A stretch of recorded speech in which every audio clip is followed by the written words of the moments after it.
जय जगन्नाथ जी। हम अभी चर्चा कर रहे हैं परम पूज्य त्रिदंडी स्वामी जी महाराज के कृपा पात्र शिष्य परम पूज्य श्री जीहर स्वामी जी महाराज से बक्सर बिहार से, जो आप काफ़ी चर्चित संत माने जाते हैं। तो आइए हम चर्चा करते हैं धर्म के ऊपर। महाराज श्री, ये जो हमारी रामानुजाचार्य परंपरा है, इसके बारे में हमें कुछ। रामानुजाचार्य श्री भाष्यकार श्री रामानुजाचार्य स्वामी जी महाराज की परंपरा नहीं है। ये अनादिकाल की परंपरा है। जब से सृष्टि है तब से श्री रामानुजाचार्य स्वामी जी महाराज की परंपरा है। रामानुजाचार्य स्वामी जी की परंपरा का मतलब कि भगवान श्रीमन नारायण की परंपरा। भगवान श्रीमन नारायण की परंपरा का मतलब कि जब से सृष्टि है, सृष्टि आज से लगभग 50,000 करोड़ वर्ष पहले की है। उसी समय भगवान श्रीमन नारायण इस धराधाम पर अपने आप पे जगत जननी जगदम्बा महालक्ष्मी को प्रकट किए और आगे चल करके महालक्ष्मी की पुरस्कार से भगवान श्रीमन नारायण ने ब्रह्मा को प्रकट किया और ब्रह्मा द्वारा आगे चल करके देवताओं की सृष्टि हुआ, ऋषियों की सृष्टि हुआ, मनुष्यों की सृष्टि हुआ और आगे चलकर पूरी दुनिया में पूरे अपने आप में सृष्टि का विस्तार हो गया। तो सतयुग में भगवान श्रीमन नारायण जो वेद के रूप में जगत को समझाने के लिए शास्त्र, उपनिषद, वेद इत्यादि के बातों को अपने आप में कहीं उनकी वाणी द्वारा, कहीं ब्रह्मा द्वारा प्रकट हुआ, वहीं त्रेता युग में वाल्मीकि जी महाराज द्वारा वाल्मीकि रामायण या वेद की व्याख्या करके ही हुआ।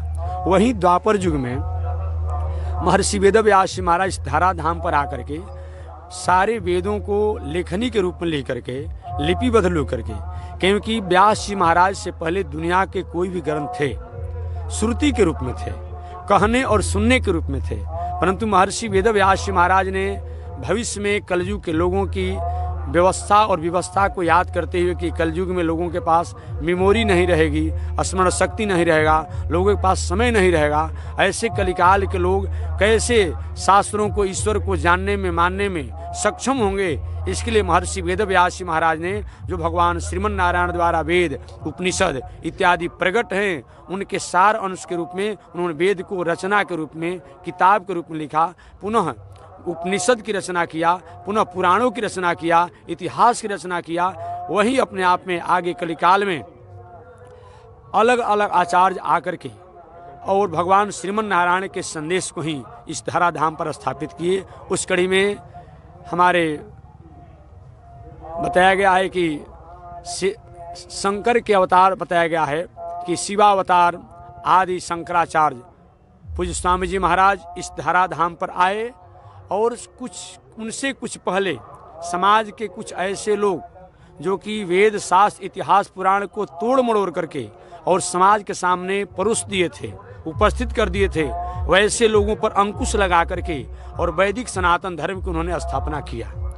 पूज्य श्री शंकराचार्य आदि शंकराचार्य स्वामी जी महाराज द्वारा वैदिक मर्यादा की स्थापना तो की गई, लेकिन कुछ समाज में ऐसे लोग थे जो कि वैदिक मर्यादा को समझने में अपने को क्लिष्ट मानते थे, उनके आर्टिकल को, वैदिक परंपरा के सूत्रों को, कड़ियों को अपने लिए बहुत बड़ा बोझ मानते थे। अतः वैदिक परंपरा के अधिकारी होने पर भी उसके वह सक्षम नहीं हो पाए।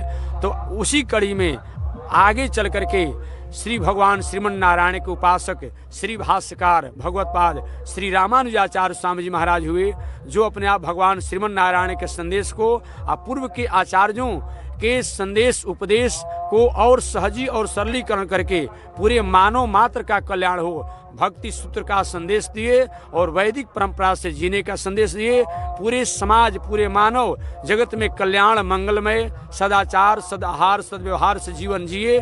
इसके लिए श्री वैष्णव संप्रदाय के अपने आप में श्री रामानुजाचार्य स्वामी जी महाराज ने अपने आप स्थापना नहीं किया, उसको विकास किया, प्रचार किया, क्योंकि जब से सृष्टि है तब से श्री वैष्णव संप्रदाय है। वहीं श्री रामानुजाचार्य स्वामी जी महाराज हैं जो श्री बाला तिरुपति भगवान के संस्थापक माने जाते हैं, जिन्होंने श्री बाला तिरुपति जी भगवान की स्थापना किया। ऐसे रामानुजाचार्य स्वामी महाराज पूरे मानव मात्र को वैदिक मर्यादा के अनुसार, सनातन धर्मों के अनुसार भक्ति मार्ग से जीने का संदेश देकर और हर मानव का कल्याण हो, वो इस कलिकाल में आए।